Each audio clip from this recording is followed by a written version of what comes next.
आइए जानते हैं। नए साल में सरकार ने कई सारे नियम को लागू किए हैं और कई सारी योजनाएं शुरू की है। जैसे मजदूरों को 5,000 रुपए, महिलाओं को फ्री सिलाई मशीन, फ्री गैस सिलेंडर और वृद्धा पेंशन को बढ़ा दिया गया। साथ ही बिजली बिल को माफ कर दिया गया है और पूरे बिहार में कितनी महिलाओं को आवास योजना का लाभ मिलेगा, फ्री राशन के साथ पैसा किन को मिलेगा, सब कुछ जानेंगे आज के इस वीडियो में। तो चैनल पर पहली बार आए हैं तो वीडियो को लाइक करके चैनल को सब्सक्राइब जरूर कर दें और कमेंट में बताइए कि यह वीडियो आप कहां से देख रहे हैं। प्रधानमंत्री आवास योजना का सर्वे लिस्ट को जारी कर दिया गया है। प्रथम श्रेणी में जितने भी आवेदक ने आवेदन किया है उन सभी का नाम लिस्ट में शामिल है। जल्द ही पहले किस्त 50,000 रुपए मिलेगा। जितने भी आवेदक ने आवेदन किया है, यदि अपना नाम जांचना चाहते हैं तो आप अपने मोबाइल से घर बैठे ऑनलाइन के माध्यम से जांच कर सकते हैं कि आपका नाम लिस्ट में शामिल है या नहीं। बिहार सरकार ने हर एक पंचायत में विवाह मंडप बनाने की योजना को लागू कर दी गई है।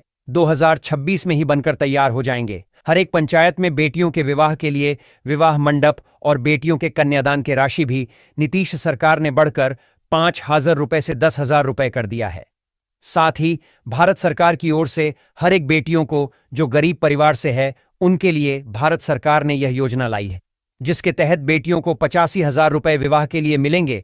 परंतु इसके लिए आपको ऑनलाइन आवेदन देना होगा। आप अपने मोबाइल से या नजदीकी जन सुविधा केंद्र पर जाकर भी आवेदन फॉर्म को भर सकते हैं। राशन कार्ड धारी के लिए बहुत बड़ी खुशखबरी। भारत सरकार की ओर से 2026 में ही नई योजनाओं की शुरुआत कर दी गई है। अब हर एक राशन कार्ड धारी को फ्री राशन के साथ मिलेगा। 1,000 रुपए हर एक महीना डीबीटी के माध्यम से सीधे उनके बैंक खाते में भेजे जाएंगे। ये योजना भारत सरकार की ओर से बिहार समेत भारत के हर एक राज्य में लागू किया गया है, जिसकी शुरुआत फरवरी महीने से हो चुकी है। जीएसटी दरों में कटौती के कारण गैस सिलेंडर के दामों में मिली राहत। अब गैस सिलेंडर हुआ 200 से 300 रुपए तक सस्ता। गैस चूल्हे का इस्तेमाल करने वाले महिलाओं के लिए राहत भरी खबर सरकार की ओर से दिया गया है। अब गैस चूल्हे पर खाना बनाने वाली महिलाओं को मिलेगी राहत। सिलेंडर का दाम हुआ सस्ता। महाकुंभ में माला बेचकर वायरल हुई मोनालिसा अब फिल्म इंडस्ट्री में कदम रख चुकी हैं। प्रयागराज लौटकर उन्होंने गंगा मां का आभार जताया। मोनालिसा ने कहा कि पहली फिल्म की कमाई से वह मध्य प्रदेश के खरगोन में लड़कियों के लिए स्कूल खोलना चाहती हैं। फिलहाल वह 3 फिल्मों में व्यस्त हैं। प्रधानमंत्री आवास योजना के तहत जितने भी लोगों को पक्का घर मिला है उन सभी की जांच की जा रही है और जिनको पहली किस्त मिल चुका है और यदि उन्होंने अभी तक घर नहीं बनाया है, पैसे को हजम कर गए हैं, तो ऐसे लोगों पर कार्रवाई की जा रही है। और कुछ ऐसे भी लोग हैं जो आवास योजना के पात्र लाभार्थी नहीं होने के कारण फिर भी इस योजना का लाभ लिए हैं। ऐसे लोगों पर भी कार्रवाई जारी है। प्रधानमंत्री किसान सम्मान निधि के नए दिशा निर्देशों ने किसानों के लिए पंजीकरण और केवाईसी प्रक्रिया को जटिल बना दिया है। कुचायकोट, गोपालगंज में पंजीकरण और केवाईसी का लक्ष्य पूरा नहीं हो पा रहा है, जिससे किसान परेशान हैं। अब भूमि की जमाबंदी और अद्यतन लगान रसीद अनिवार्य है, जो पहले पैतृक भूमि पर मान्य नहीं थी। अंचल कार्यालय जागरूकता अभियान चला रहा है, लेकिन प्रगति धीमी है। नए साल 2026 में राशन कार्ड को लेकर कई सारे नियम बनाए गए और कई सारे गाइडलाइन को जारी किया गया है, जो हर एक राशन कार्ड धारी के लिए लागू होगा। क्योंकि कुछ ऐसे लोग हैं जो फर्जी तरीके से राशन कार्ड बनाकर उसका लाभ ले रहे हैं, ऐसे राशन कार्ड धारी का नाम काटा जाएगा। साथ ही केवाईसी को लेकर भी गाइडलाइन जारी कर दिया गया है। हर एक राशन कार्ड धारी को केवाईसी करवाना होगा, नहीं करने पर काटे जाएंगे नाम। और जिनके भी घर में 2 पहिया मोटरसाइकिल हो या 4 पहिया वाहन, ऐसे लोगों को भी नहीं मिलेगा राशन का लाभ। नर्मदापुरम में आशा कार्यकर्ता को 3 महीने से प्रोत्साहन राशि का भुगतान नहीं हुआ है, जिससे वह आर्थिक संकट के दौर से गुजर रही हैं। आशा कार्यकर्ताओं की पारिवारिक स्थिति गड़बड़ हो गई कि वे न बच्चों की स्कूल फीस भर पा रही और न घर चलाने में सहयोग कर रही। आर्थिक स्थिति गड़बड़ होने से उन्हें कई प्रकार की समस्याओं से सामना करना पड़ रहा है। प्रोत्साहन राशि के भुगतान की मांग को लेकर ही सोमवार को नर्मदापुरम शहर की आशा कार्यकर्ता एकत्र होकर सीएमएचओ कार्यालय पहुंची। गांव में रहने वाली महिलाओं के लिए रोजगार का नया अवसर प्रधानमंत्री द्वारा महिलाओं के लिए लागू किया गया बीमा सखी योजना इस योजना के तहत महिलाओं को हर महीने 7,000 रुपए का तनख्वाह दिया जाता है, जिसके तहत गांव में पढ़ी लिखी बेरोजगार महिलाओं को ट्रेनिंग देकर बीमा सखी के रूप में एजेंट बनाया जाता है और उससे बीमा का काम करवाया जाता है। अब बिहार सरकार ने भी इस योजना को पूरे बिहार में पूर्ण रूप से लागू कर दिया। बिहार के ग्रामीण इलाकों में कुटीर ज्योति श्रेणी के बिजली उपभोक्ताओं को अब छत पर 1.1 किलोवाट का सोलर पैनल मुफ्त मिलेगा। इसका उद्देश्य गरीब परिवारों को घरेलू बिजली में आत्मनिर्भर बनाना, खर्च कम करना और स्वच्छ ऊर्जा को बढ़ावा देना है। योजना का लाभ लेने के लिए उपभोक्ताओं को सुविधा मोबाइल ऐप के माध्यम से पंजीकरण कराना अनिवार्य है। यह पहल पर्यावरण संरक्षण और टिकाऊ ऊर्जा समाधान प्रदान करेगी। बिहार को इंडस्ट्रियल हब के रूप में डेवलप करने के लिए कई तरह के पहल सरकार की तरफ से किए जा रहे हैं। इस बीच 1,191 करोड़ रुपए के 47 निवेश प्रस्तावों को हरी झंडी दी गई है। हेल्थ केयर और टूरिज्म सेक्टर को लेकर बड़े प्रस्ताव आए हैं। बिहार में उद्योग को बढ़ावा देने के लिए सरकार की तरफ से कई योजनाएं लाई जा रही हैं। ऐसे में बिहार में इंडस्ट्रियल पॉलिसी के तहत निवेश प्रस्तावों में तेजी आई है।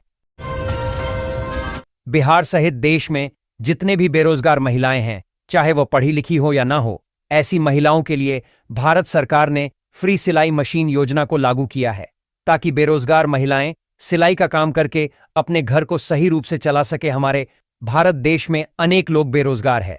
ऐसे लोगों को रोजगार देने के लिए भारत सरकार ने फ्री सिलाई मशीन योजना लाई है, जो केवल महिलाओं के लिए है, जिसके तहत 15,000 रुपए दिए जाते हैं ताकि आप सिलाई मशीन खरीद सके। रोजाना 12 किलोमीटर पैदल चलकर स्कूल जाना और लालटेन की रोशनी में पढ़ाई। यह बताने के लिए काफी है कि शरण कांबले छोटी सी उम्र में जिम्मेदारी समझ गए थे। जिम्मेदारी उस मां को बेहतर जीवन देने की जो सब्जी बेचकर उसे पढ़ा रही थी। मजदूर पिता के कंधों को आराम देने की जिम्मेदारी शरण कांबले ने जो ठाना उसे करके दिखाया। बेटे ने 3 बार फोड़ा यूपीएससी एग्जाम, 20 लाख की जॉब छोड़ आईपीएस चुना। केंद्रीय वित्त मंत्री निर्मला सीतारमण ने राहुल गांधी के भारत माता बेचने वाले बयान पर तीखा हमला किया। उन्होंने यूपीए सरकार पर देश बेचने और पाकिस्तान से जोड़ने का आरोप लगाया। शर्म अल शेख समझौते का जिक्र किया। सीतारमण ने कांग्रेस पर किसानों और गरीबों के हितों को बेचने का भी आरोप लगाया। राहुल गांधी ने इंडिया यूएस ट्रेड डील को बेतुका बताते हुए सरकार पर भारत को बेचने का आरोप लगाया था। पप्पू यादव के मामले की सुनवाई टली, अभी जेल में ही कटेगी। रात पटना सिविल कोर्ट को बम से उड़ाने की धमकी मिलने के बाद लोकसभा सांसद पप्पू यादव के मामले की सुनवाई टाल दी गई। बुधवार सुबह ईमेल के जरिए पटना, दानापुर और किशनगंज सिविल कोर्ट को धमकी भेजी गई, जिसमें दोपहर 1 बजे 5 धमाकों की बात कही गई थी। सूचना मिलते ही प्रशासन अलर्ट हो गया और जांच शुरू कर दी गई। चेक बाउंस केस में सरेंडर करने के बाद एक्टर कॉमेडियन राजपाल यादव दिल्ली के तिहाड़ जेल में बंद हैं। इस बीच बॉलीवुड के कई कलाकारों ने उनकी आर्थिक मदद को हाथ बढ़ाया है। अब राजपाल की पत्नी राधा यादव ने फिल्म इंडस्ट्री के सेलिब्रिटीज का शुक्रिया अदा किया है। बिहार में एनडीए सरकार के गृह विभाग सम्राट चौधरी की पुलिस ने अतिक्रमण के खिलाफ अभियान चला रखा है। इसी क्रम में मुजफ्फरपुर शहर में अतिक्रमण के खिलाफ अब तक की सबसे बड़ी कार्रवाई बालूघाट बांध पर देखने को मिली। प्रशासन ने भारी पुलिस बल की मौजूदगी में बांध के किनारे बने 90 अवैध पक्के और अस्थायी निर्माणों पर बुलडोजर चलाकर उन्हें ध्वस्त कर दिया। इस दौरान भाजपा नेता समेत कई अतिक्रमणकारियों के निर्माण भी तोड़े गए। बुलडोजर चलता देख मौके पर लोगों की भारी भीड़ जुट गई। चुनाव आयोग ने बंगाल के 78 बड़े आवासीय परिसरों में मतदान केंद्र स्थापित करने का निर्णय लिया है, जिसकी सूची 25 फरवरी को जारी होगी। इसका उद्देश्य वरिष्ठ नागरिकों सहित मतदाताओं के लिए मतदान को सुविधाजनक बनाना और भागीदारी बढ़ाना है। मुख्यमंत्री ममता बनर्जी ने इस कदम पर आपत्ति जताई थी। हालांकि कुछ निवासियों ने निजता भंग होने की आशंका जताई है, जबकि अन्य ने इसे मतदाता भागीदारी के लिए सकारात्मक बताया है। देश भर में तेज रफ्तार और बेहतर कनेक्टिविटी के लिए बनाए जा रहे एक्सप्रेसवे अब यात्रियों की जेब पर कम बोझ डालेंगे। केंद्र सरकार ने नेशनल हाईवे फीस नियमों में बड़ा बदलाव करते हुए ऐलान किया है कि अगर कोई नेशनल एक्सप्रेसवे पूरी लंबाई में चालू नहीं है तो उस पर पूरे रूट का टोल नहीं वसूला जाएगा।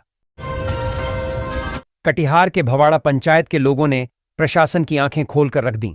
गांव में कई साल से जर्जर पड़ी सड़क को बनवाने के लिए प्रशासन सुध नहीं ले रहा था। फिर गांव वालों ने चंदा किया और खुद के पैसों से सड़क बनवाकर तैयार करवा दी। किसी ने अपनी क्षमता अनुसार 100-200 रुपए का योगदान दिया, तो किसी ने इससे अधिक सहयोग किया। देखते ही देखते आवश्यक राशि जुटा ली गई और सड़क निर्माण कार्य की शुरुआत कर दी गई। सीमित संसाधनों के बावजूद जब लोग एकजुट होते हैं तो बदलाव की राह खुद बना लेते हैं। कटिहार के गंगा दियारा में अवैध बालू खनन माफिया का साम्राज्य फैला हुआ है। बरारी, मनिहारी, कुर्सेला के सुदूर इलाकों में ऊंची खरपतवार और दुर्गम भौगोलिक स्थिति का फायदा उठाकर माफिया जेसीबी और ट्रैक्टरों से धड़ल्ले से बालू निकालते हैं। स्थानीय सफेद पोशों के संरक्षण में यह लूट जारी है, जिससे ग्रामीण भयभीत हैं। प्रशासन की छापेमारी के बावजूद माफिया आसानी से छिप जाते हैं, जिससे कार्रवाई अप्रभावी रहती है। राजपाल यादव जेल जाने के 2 महीने पहले ही प्रेमानंद महाराज से मिले थे। वहां दोनों के बीच बातचीत का पुराना वीडियो अब लोग फिर से देख रहे हैं। लोगों को लग रहा है कि प्रेमानंद जी को पहले से आभास था। बिहार की सड़कों की तस्वीर रातों रात बदलने वाली है और इस बार तैयारी इतनी बड़ी है कि इसकी गूंज पूरे प्रदेश में सुनाई दे रही है। जेपी गंगा पथ के उस बड़े राज से पर्दा उठ गया है, जो न केवल पटना बल्कि बिहार के कई जिलों की किस्मत बदलने वाला है। जनशक्ति जनता दल जेजेडी के राष्ट्रीय अध्यक्ष तेज प्रताप यादव एक बार फिर सुर्खियों में हैं। सोशल मीडिया पर चर्चा है कि वे एक बेटी के पिता बने हैं, लेकिन उन्होंने इसे खारिज कर दिया है। हालांकि अनुष्का यादव के भाई आकाश यादव ने बहुत कुछ साफ कर दिया है। अनुष्का यादव के बड़े भाई आकाश यादव ने साफ किया कि हमारी गोद में हमारी भगनी आई है, हमारे घर में लक्ष्मी आई है और उस लक्ष्मी का नाम उज्जैनी है। पथ निर्माण मंत्री डॉक्टर दिलीप जायसवाल ने बिहार के लिए 82.60 अरब रुपए का बजट पेश किया। इसमें नेपाल से झारखंड तक 2 हाई स्पीड ग्रीनफील्ड कॉरिडोर और नारायणी गंगा कॉरिडोर का प्रस्ताव केंद्र को भेजा गया है। राज्य में 5000 किमी सड़कों को चौड़ा करने की योजना है। इसके अतिरिक्त 5 एक्सप्रेसवे और 19 आरओबी के निर्माण पर भी काम चल रहा है, जिससे बिहार की कनेक्टिविटी मजबूत होगी। टेक्सास के एल पासो इंटरनेशनल एयरपोर्ट का एयरस्पेस, जो पहले कार्टेल ड्रोन खतरे के कारण 10 दिनों के लिए बंद किया गया था, कुछ ही घंटों में फिर से खोल दिया गया। एफएए ने पुष्टि की कि अब वाणिज्यिक उड़ानों के लिए कोई खतरा नहीं है। अमेरिकी परिवहन मंत्री सीन डफी ने बताया कि खतरे को निष्क्रिय कर दिया गया है, जिससे हवाई यात्रा सुरक्षित हो गई है। भोजपुर के कोइलवर थाना मालखाना से 3 साल बाद राम दरबार की 7 अष्टधातु मूर्तियां और एक मुकुट न्यायालय के आदेश पर मुक्त किए गए। 60 करोड़ रुपए से अधिक आंकी गई इन मूर्तियों को 6 लाख रुपए के बेल बांड पर रिहा किया गया। इन्हें बक्सर के रामजानकी मठ ले जाया गया, जहां भक्तों में भारी उत्साह देखा गया। ये मूर्तियां 2023 में चोरी हुई थीं और पुलिस ने बरामद की थीं। WHO UNEP की रिपोर्ट के अनुसार गंगा और यमुना सहित भारत की अधिकांश नदियां, झीलें और भूजल एंटीमाइक्रोबियल रेसिस्टेंस AMR के प्रमुख वाहक बन गए हैं। भारत में 72% अपशिष्ट जल बिना उपचार के सीधे जल स्रोतों में प्रवाहित होता है, जिससे यह मानव स्वास्थ्य के लिए एक बड़ा अदृश्य खतरा बन गया है। अनुपचारित घरेलू और औद्योगिक कचरा, साथ ही पशुपालन से निकलने वाले एंटीबायोटिक अवशेष इस संकट को बढ़ा रहे हैं, जिससे नदियां साइलेंट किलर बन सकती हैं। समस्तीपुर जिले के रोसड़ा शहर को मिलेगी जाम से मुक्ति। रोसड़ा में बाईपास निर्माण के लिए 70.90 करोड़ रुपए का दोबारा टेंडर जारी किया गया है। इससे क्षेत्रवासियों में खुशी है और उन्हें जाम से मुक्ति मिलने की उम्मीद है। विधायक वीरेंद्र कुमार के लगातार प्रयासों और पथ निर्माण मंत्री डॉक्टर दिलीप कुमार जायसवाल के आश्वासन के बाद यह प्रक्रिया पूरी हुई है। 2 बाईपास उत्तरी और दक्षिणी कुल 13.815 किमी लंबाई में बनेंगे, जिससे यातायात सुगम होगा। हाईकोर्ट ने लाडली बहना योजना के रजिस्ट्रेशन दोबारा शुरू करने की मांग की जनहित याचिका को खारिज कर दिया।